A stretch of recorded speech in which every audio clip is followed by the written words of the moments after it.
Okay, welcome back to the Gaming Grounds channel. I am your host, Action Jack. I'm gonna treat this video like a live stream. I don't have the ability to do live stream yet. If any of you will pay attention to the Winging It podcast, it's something that I intend to do coming up in the near future, sometime next year. But right now, we're gonna record and we're gonna treat it like a live. Now, you see the title within the video. This is the Switch 2 conversation. I've sat back and I've digested all the news that's come out, all the leaks that have come out, all the content creators that have reposted, reshared, whatever the case may be. You even see here a Game Junction, not quite sure who they are, but it was what I was looking for as far as what were the leaks that were going out there. They were not the first to put it up, but they are one of many that have put it up there. So with that out the way I want to address this video, I don't want to do what everybody else is doing, and that's just reading off of posts as if you all don't know how to read. I want to give my ideas. I want to give my opinions. I want to share my thought process as into how I'm circling around what is coming out, and then also to kind of ask the question, centered around some of the responses I'm seeing with some of this information that's coming out, and it begs to question like, who are you as a gamer when you ask these type of questions that I'll talk about later, and where was your thought process in the beginning? All right. So I'm pretty sure you've all seen this leak. If you have not, then I'm glad to be the first that you've heard it from. But ultimately, we've had leaks from D brand. We've had leaks from other manufacturers, third party manufacturers that are actually creditable, such as like Satisfy. Satisfy was a company where I got my Switch Light grip from that actually made it, easy for me to actually play and still keep it portable. And then we all know D brand, whether it's from your phones that you use their case and skins for, to they also work with doing gaming accessories as well. So with D brand, they express, or the president of D brand expressed, that they had the proper dimensions. They have not seen the device, but they do have the dimensions, so they feel confident enough to start making their accessories roughly to release around the April-May timeframe. But if you look at what I have here listed on the screen, based off of what Game Junction has here, and like I said, what other content creators have posted, there are supposed to be three models at launch, which is the gray, white, and MK9. For me, I don't foresee more. I almost say Mortal Kombat, but Mario Kart 9 coming out at launch. I mean, it would be a great idea to release it at launch, due to the fact that really we've been going off of Mario Kart 8 since the Wii U. They just kind of added more love to it on the deluxe side when we got to the Switch, but ultimately we've been running that game into the ground at this point. So it would be a great thing for it to happen, considering the fact that it could really run from the start of the generation all the way to the end of the generation of the Switch 2's life. But I don't foresee Nintendo making that a launch title. I don't see them looking at that as a launch title. But when we talk about gray and white, this one I'm not too fond of, due to the fact that yes, we had the gray Switch along with the neon Joy Cons that came out when the system first released, and most people went with the neon. And for those that went gray, they then regretted that they didn't go neon. So I'm curious as into why gray and white would be the only ones if this is to be true. Why wouldn't we have a color variant similar to neon? And then also too, I could foresee this being confusion. If we still have the OLED on the market, granted, yes, the Switch 2 is supposed to be bigger. I'm thinking from a casual consumer standpoint. I'm pretty sure the box art is going to specify, but at the same time, it's going to look very, very much the same, just a little bit bigger, especially if we're talking about personnel buying this secondhand. We saw this with the Xbox One S and then the Xbox Series S. They look so close together. I saw people purchasing the Xbox One S thinking they had the Series S, and then in turn had to take it back to then get the proper console. They thought they were getting a deal with how much the One S cost. In reality, they didn't get the device that they wanted. So that'll be kind of interesting for them to drop a white variant with the OLED still on the market. But ultimately, this can be taken with a grain of salt. The January 2025 reveal, I think we've been saying on the Winging It podcast since our November and October things went out the window. Like January is kind of that time frame you have to do. I don't think they do it in February or March, even though they express that it's going to be before the physical year ends. January seemed like the surefire bet because I'm still in Camp March. And even though a lot of people feel like, oh, that's kind of soon or too early, we're in this day and age of information to where things get spread in the drop of a hat. It wouldn't take long for Nintendo to at least showcase and also explain what the system does differently from the current Switch that you have within a matter of hell, even a month. Um, I don't think the consoles need these huge rollouts anymore. It's We're in this short attention span era to where, I even look at my children, their friends, and even when we talk about within the music era where we're talking about people not wanting to digest albums anymore, like full-fledged albums. They want a quick 1 2 bangers and then kind of go about their way, or just kind of have the playlist of a few songs here and there from different artists, and they don't really care to digest an entire body of music anymore. And it's the same way when we talk about video games. Even though you see a lot of people speak about, oh, I want this, high acclaim, 30 plus hour game, or, there are some people that are still in that 100-hour range with RPGs, they don't finish them. And so while you cheer and you parade and you love your game and you say that's supposed to be game of the year, in reality, either A, you didn't play it, or B, you didn't finish it. So really, is trying to say, okay, let's talk about it in January and then release it in, let's say, May or June. Honestly, you're going to lose a lot of attention in between then and required to have to do more marketing and more advertising than necessary. When in reality, people know what the Switch is. If you come and you say, okay, well, this is the second variant, this is the new version of said Switch, not in the form of light and OLED, but this is a brand new console, but it's just, you know, similar to PlayStation, to where they've had the 2 all the way up until the 5. So it's very self-explanatory. Now, also with that, I see people upset when it comes down to the naming of it possibly just being the Switch 2. I think people have gotten accustomed to the craziness and the wackiness of Nintendo so much so that this is a bit of a letdown that they have not gone to some wacky naming convention for this device to be a Super Switch, or whatever, Switch U, or whatever you want to call it. You know what I mean? So honestly, I mean, I can understand it, but when we want to take confusion out and we want to use the same body format, if we want to use the same body style, I mean, what else were you going to call it? I'm not going to stray away from my bread and butter just to make you say or make you feel good that I changed it up again. It's hard to start from the ground up, and Nintendo has been known to start from the ground up, whether it's from the name, the console itself, the functionality, as well as the online system. They're trying to ensure that everything is in one pot, like, for everything to transfer properly, for everything to work properly, especially when we talk about backwards compatibility with the software. The online functionality, they have Nintendo Switch Online. They never changed that name. So why would I defer from the name Switch? And then to add Super Switch or Switch Plus or whatever the case may be, is, I think that's more confusing than the two. So sometimes I think people have to get out of their feelings to understand that this is a business. You want it to be something or call something like a Super Switch, then you call it the Super Switch on your own time. But as a business, we're gonna call it the Switch too. But ultimately, whether it's the name or whatever, we got the body style out the way. We know how this thing works already. They did the legwork for this past 8 years already to kind of establish what this is.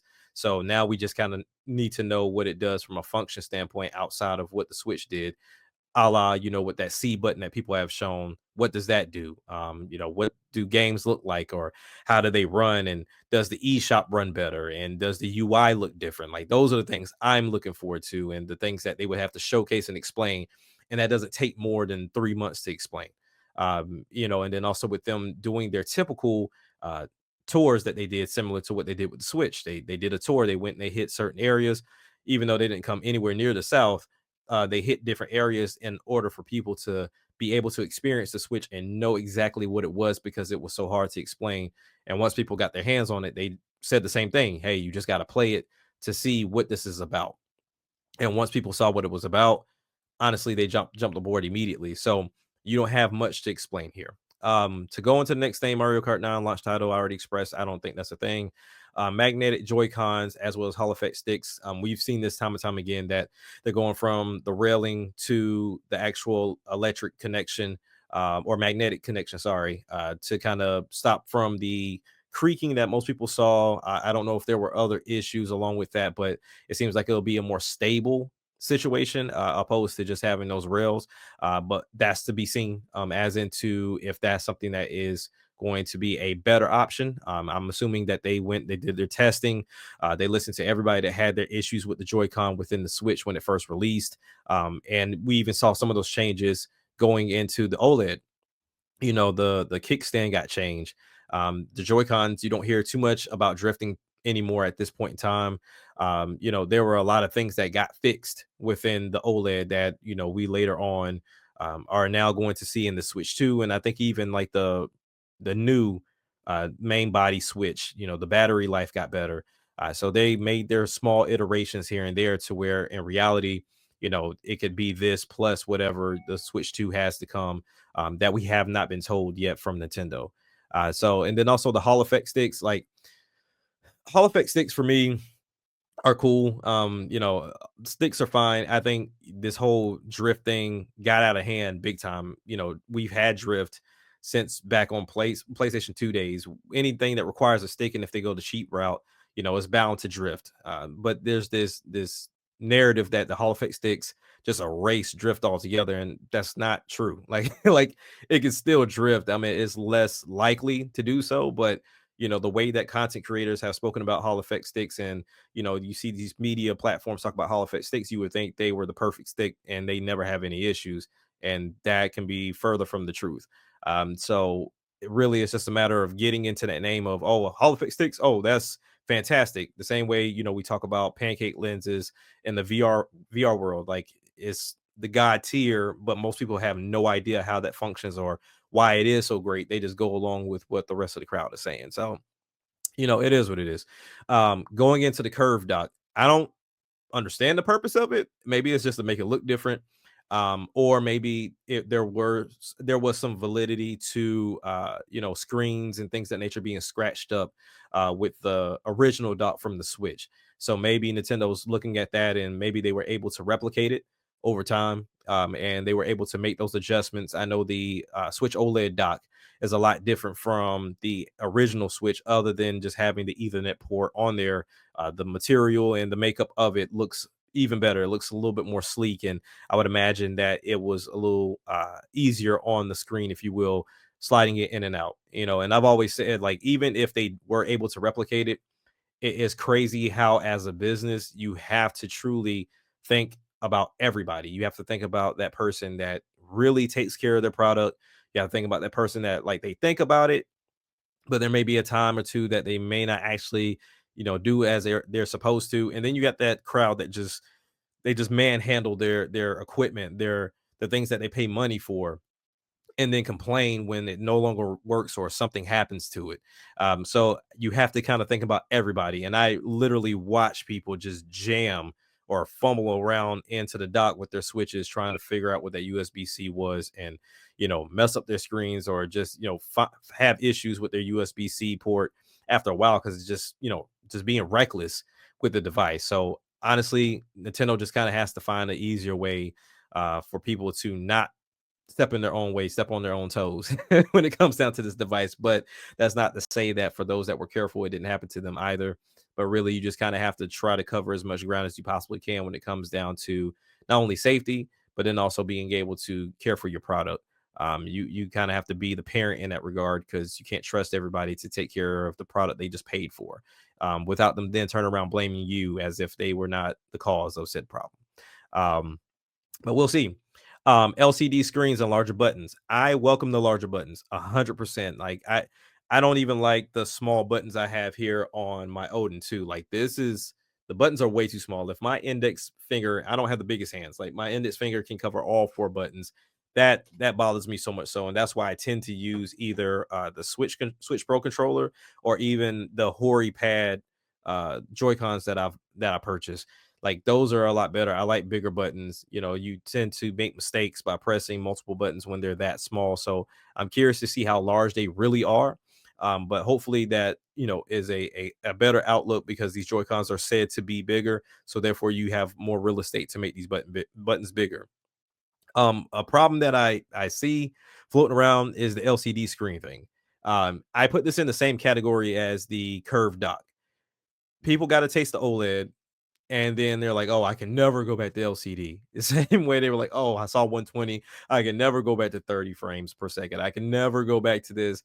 It- Cut it out. Like LCD is fine, especially when we talk about that form factor. When we're saying like 8-inch screen, I think they were rumored to have on the Switch 2. Like I get it. Yes, I have a 4K TV. Yes, I have OLED devices. Like I understand that clarity is beautiful. 120 hertz on your phone, that's great versus 60, but it's not something that's going to deter you away from that device if you're not sitting there doing this one to one look. The only way you're going to talk yourself out of that is if you sit here and watch YouTube videos all day doing comparisons between OLED and LCD. Like that's the people that it bothers. Like you're not going to have a device that you only pay attention to and say that it's a problem when really the game in itself looks beautiful, that size looks beautiful. As long as the LCD, the technology in itself has gotten a lot better, so it still looks beautiful. You only kind of hamper that moment when you start comparing, when you start looking for better. Like I don't understand that, and it's not like it affects anything within your gaming. So while OLED is cool, it's not necessary, and would imagine it's going to up the price. And so whenever we hear the price of this device and see what it does, you have to think to yourself, like, would that price increase for OLED be worth it? Or would I rather them kind of make that like a special edition whenever we get a little bit later down the line when the ball starts rolling with the Switch 2? Ultimately, OLED to me on these handheld devices, they look good, but really is not, it's really not worth the money that comes extra with that. Yeah, it really isn't. And then also game cards being the same as Switch 1. And I believe there was more context to that in a sense to where I guess there were changes within the teeth of the Switch or the cartridge that's going to be used for the Switch 2 that makes that a little bit different from the Switch 1 to the Switch 2, but we already are in the understanding that this is going to be backwards compatible. So, they're going to look the same. It's not going to be like a 3DS to the new 3DS to where it got that little arm, that little hook on the side, to where you could really distinguish the difference between the two. It seems like it's just going to be more of a, on the chipset kind of thing to where it can identify what is what. So you're not putting Switch 2 games in the original Switch, but you can put original Switch games into the Switch 2. So, now that that's laid out, now that that's on the surface, that's on the table, let's talk about what I want this thing to be, what I think the C button is, and kind of how I think Nintendo's going to roll this out, along with ending it with the stupid comics that we tend to have. That kind of comes around with being on social media and within this gaming sphere, right? So when we talk about what I want from this device, now they've already given me one from what I've seen, or from what's been rumored, and that is a bigger Switch. The device, while is great, portable, I like the fact that the Joy Cons can be bigger, and therefore it's a bigger situation. Like I love my Odin 2, but even then, I still feel like that's a little bit too small. But then my ROG Ally is a little too bulky. So maybe they can find that middleman. I'm pretty sure within this, I'm gonna have to find an accessory that's going to make this feel even more comfortable. So maybe I may go back to Satisfy to kind of alleviate that issue. But ultimately, I love the fact that it's bigger. I'm curious as to what that top USB-C port is for. We all know what the bottom one's for. I wish I could find the pictures for the whole layout when they had the little models, when people had the little mock-ups, but I'm pretty sure that's gotten buried when we talk about new leaks. Here we go. Actually, I got pretty lucky. So when we talk about people going over these different models, there was a USB-C port at the top next to the audio jack in the game cart. So I'm curious as to what they're going to use that for. There were early rumors on that it was going to be something for a camera, which I felt like would be pretty stupid. But ultimately, when we talk about what that could be for, I really don't know. If I had to take a guess, if I'm going to dock my Switch and then there is a USB port up top, I will more or less say that this is more of a convenience portably opposed to anything as far as functionality is concerned. Like I'm into retro handhelds and also these PC handhelds. And if you pay attention to these PC handhelds, especially the more expensive ones, they do the same thing. Like they have a USB-C uh, port at the bottom, and then they also have one up top. Like there is no reason as into like, oh, okay, this does something super cool or this, functions in a certain type of way. Is just genuinely they have both. So whether you buy a dock to where you can charge it at the bottom or you can do something up top, it's up to you. Or at the same time, too, having attachments added to it. Whether we're talking about like USB, dongles or whatever the case may be. So I'm pretty sure like accessories in themselves can come into it, but this isn't like an open system to where you can just plug anything in there and just call it a day. So I'm pretty sure Nintendo did this for a reason. I'm pretty sure they did their research as into why they would want to do this.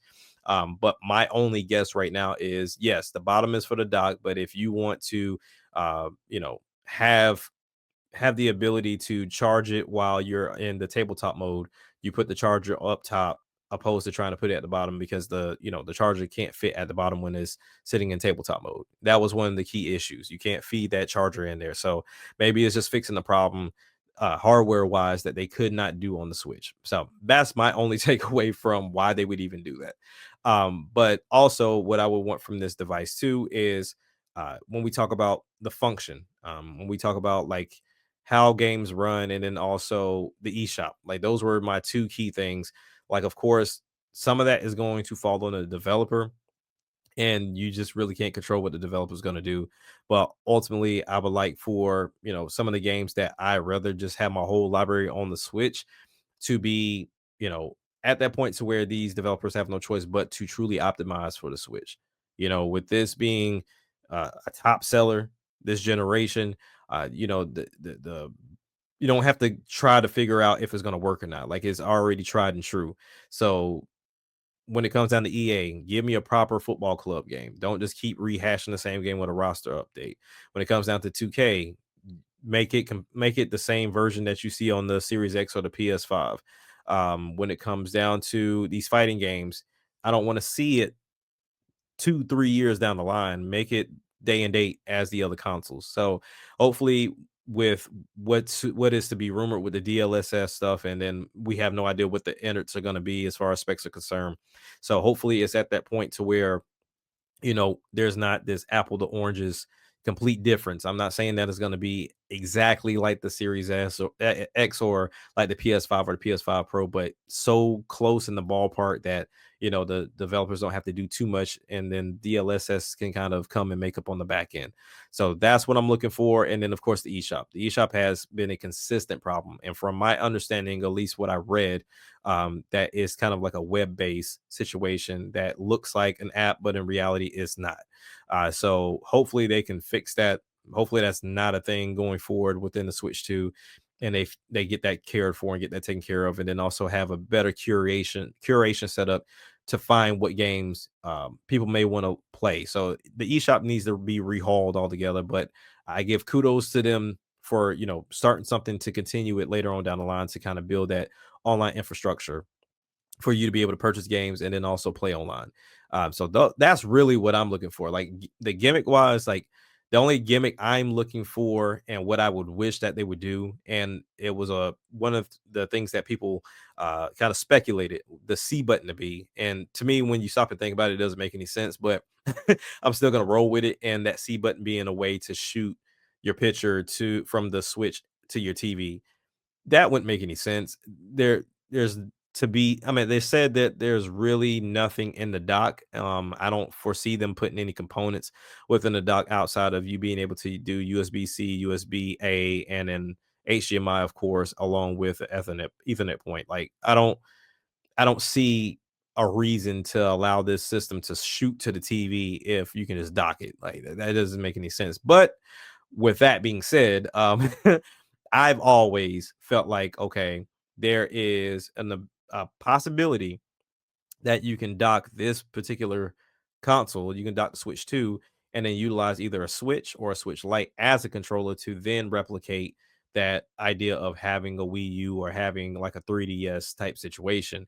Yeah, I don't get the shooting to the TV thing when the dock is possible. To me, that didn't make any sense. But ultimately, that would be pretty dope to have it to where like that C button is to connect the Switch 2 to the Switch or the Switch Lite or the Switch OLED, and then you utilize that as a secondary controller similar to the Wii U, and then we start seeing the proper Wii U ports, like the ones that really used it, like a Twilight Princess or a Wind Waker, Xenoblade Chronicles X is getting ready to come. Who knows? That might actually be a feature for that game, seeing as they would know, Monolith Soft would know what that button would do, or if that capability would be a thing.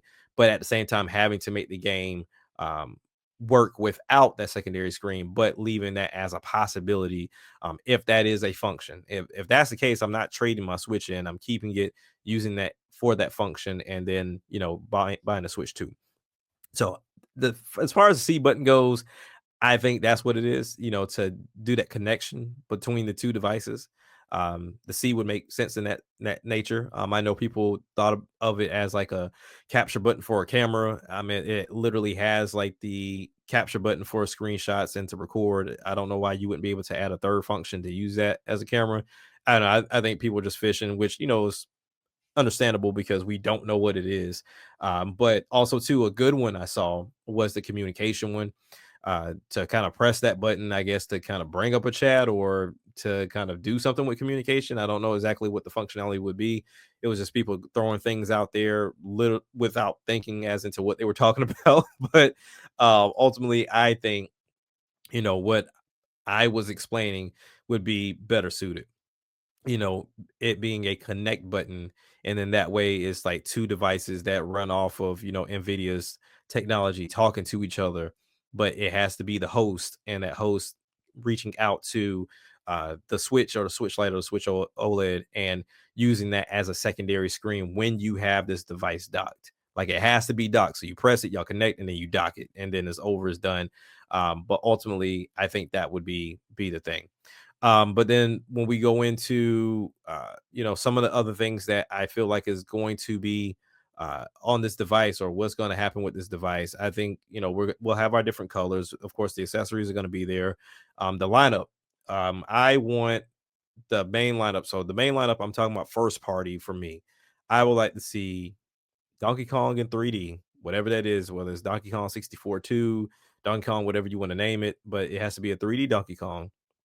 um Metro Prime 4, I already felt like that was going to be there day one. And I might as well say launch window, like within that window. So Metro Prime 4, DK, um, I believe Kirby will be there.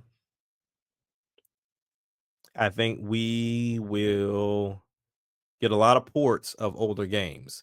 But we're talking about first party, but I think Nintendo will probably show up with a fourth game, and I think it will be either Arms 2 or Splatoon 4.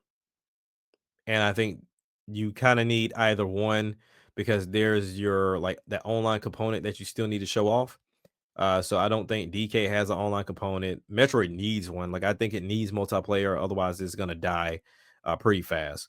But if it doesn't have it, I think it either needs to be Arms 2 or Splatoon 4. That gives you like that online presence, and then something that, one, Arms 2, people want to see the sequel to that, and then of course Splatoon has kind of become his own monster in his own way. And so I think that could be a good, usher in for the new generation before the big hitters show up, like your Mario Kart or a brand new Mario, or even Mario Kart 9, or whatever they plan to call it. Like I think that would be pretty dope. But yeah, that's pretty much all I'm expecting. I don't know where people's frustration or anger is coming from, of like, oh, it just looks the same. I mean, what else did you expect? I mean, if you do this big rehaul redesign, then you confuse people more than anything. But they realize that the design works. It's tried and true. You just tinker, you fix on it, you improve on it, and then you let the software do the rest of the talking, and bam, there you go. Like that's what most people were asking for anyway.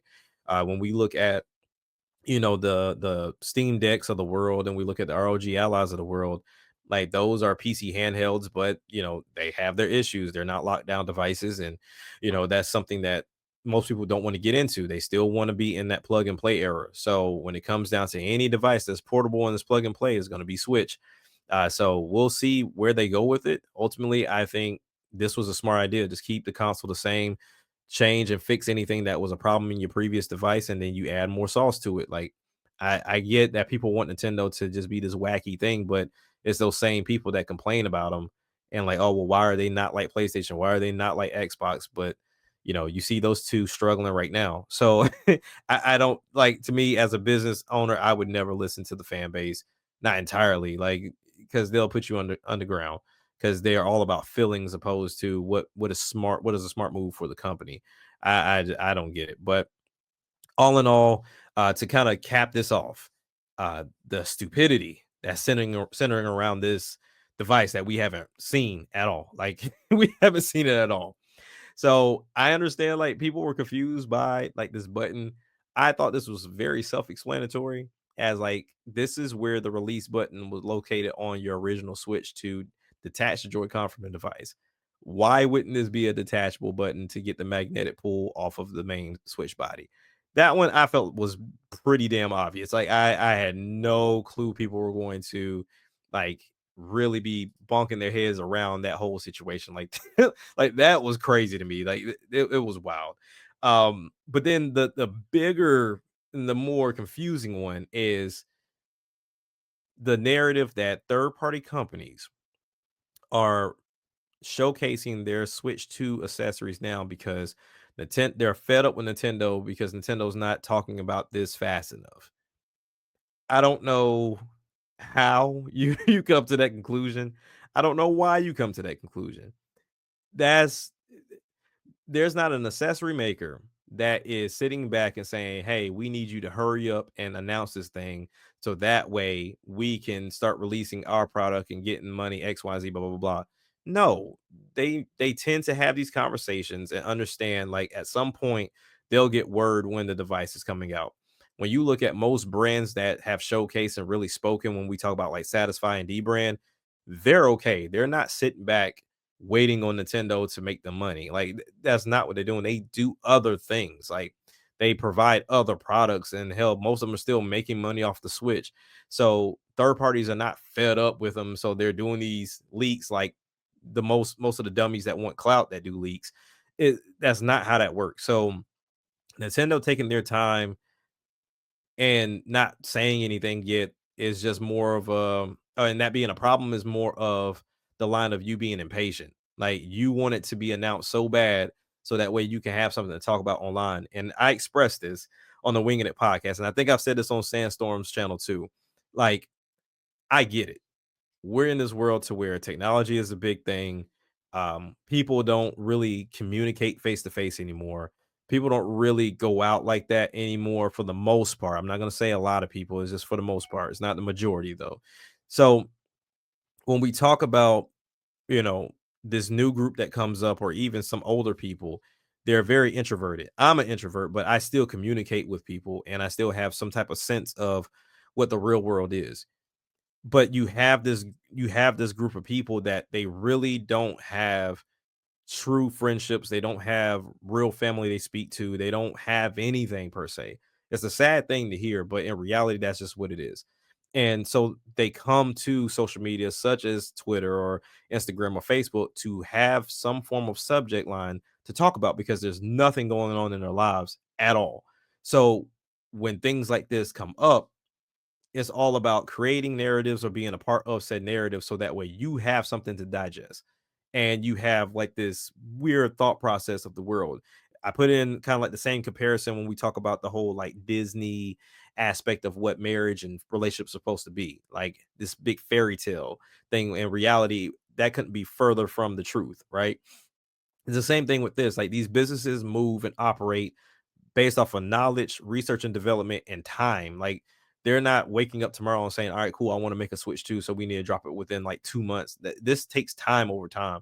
Same thing with these accessory makers. Like they would love to get the information ahead of time so they could start developing and shipping out these products, but in reality, they just kind of have to sit back and wait and figure it out. Same thing with anything else, a cell phone, these VR headsets. Like it takes time. There's like two big companies on VR right now, and the thing is, you don't get their products until maybe like a couple of months after the VR headset releases. Like, especially when we talk about the Quest, like they really don't release right there. So Bubble VR, that's what I'm thinking of. Bubble VR, there's no day and date there. they have to wait just like everybody else, and they have to figure out how things are working and how they're functioning, and if their batteries are going to work with the latest device. So similar to like they had a device or headset and battery for Quest 2, but it didn't work well with the 3, so they had to go back, revise, and make changes. Like that's just what and how things work. It is I don't know where y'all mind goes sometimes, and sometimes it feels like social media to you is a real world and reality is not. It's a group of perfection lies and fairy tales sometimes, and there's some truth here and there, but you kind of have to do your own research, and if you can't, then just don't buy into it. But the idea that these third party companies are just fed up and they wanted Nintendo to announce this already and they just ready for it, no, they're excited because now they're about to make more money, so they're going to be patient. So whenever we talk about this, hell, if anything, I'm pretty sure a lot of these companies want to be on the same chord as PowerA was with Switch because they were a joint partner. So anything you talk about, okay, extra accessories, PowerA had to sign off already. That's the position you want to be in. You don't rush the product, you just be prepared for the product. So I don't know where y'all go with this stuff sometimes. And then the whole back and forth about, you know, the name of it is going to be similar to the Wii U and how this is going to fail and how like the Steam Deck and the ROG Ally scared it in some way. I don't know where y'all go. I really I really don't, but I just ask.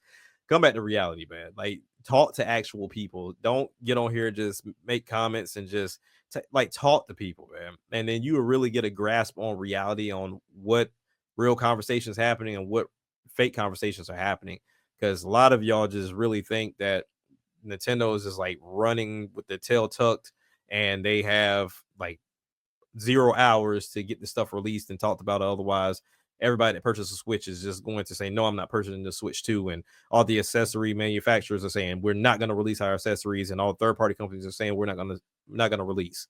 This is stupid. Like, it's very stupid. This is a business. And so all of this is going to take time. It's not overnight. But all in all, get a life, man. Just get a life. Well, it's been 38 minutes. I really wish this could have been alive. I think this would be a lot better if I had people commenting and I can kind of feed off that and we can continue to, spiral into that. And maybe this sparks it. Maybe I'll finally stop being cheap and spend the extra money for StreamYard to do the live. But we'll see where this goes. And, if this is a good conversation and if this sparks something, shit, we'll kick it off, man. We'll kick it off early before the New Year's, right? So, like I said, man, I'm excited for this device. I can't wait for it to come out. Hopefully, what me, Sandstorm, and pretty much the rest of the crew been begging for, of the dual screen aspect, really comes back to fruition, along with Miiverse, but we can kind of call it Switchverse, and then also the constructing of the eShop. That's all I need, man, and for these games to run properly. So without further ado, man, that's the end of this long conversation that I've had with myself. So I don't think it's called a conversation. I think it's more of a just rant, if you will. But thank you for your time. Hopefully y'all watch. I don't know if you're gonna watch all the way through, but hopefully you watch, and I'll try to see if I can make some shorts and clip this up. But thank you for your time. It's been your boy Ashton Jack. Peace.